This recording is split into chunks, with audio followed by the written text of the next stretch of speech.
You know what happens when you drop something? It starts accelerating down. But what happens if you drop a light, or shine it downward?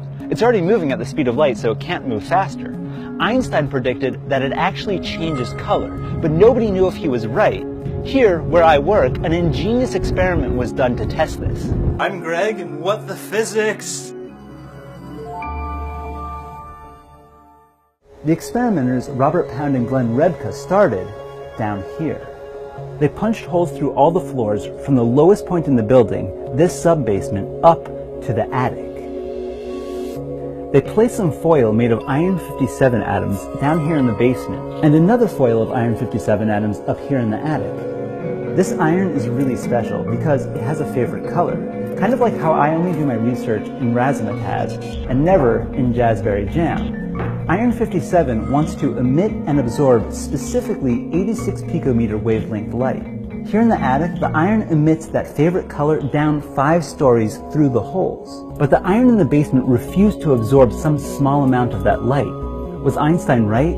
Was that because the light changed color as it fell and was no longer the iron's favorite color? The trick to figuring out if he was right was to use something called Doppler effect. When an ambulance moves away from you, it sounds lower because the wavelength of the sound is stretched. That works for light too, but instead of getting lower, the light changes color. If something's moving away from you, the light coming off of it is red-shifted. And if something's moving towards you, then the light coming off of it is blue-shifted. Einstein predicted a different kind of redshift. A redshift that occurs as light moves up in a gravitational field, and a blue shift that occurs as light moves down in a gravitational field. So if the iron in the basement was getting light that was blue shifted, then we could use just the right amount of Doppler effect to redshift it before it fell to counteract that blue shift. So what they did was to take the iron and attach it to a speaker that vibrated, continually moving the iron that was emitting the light toward the basement and away from the basement. And indeed, when the speaker moves the iron up at just the right speed, it redshifts the light perfectly.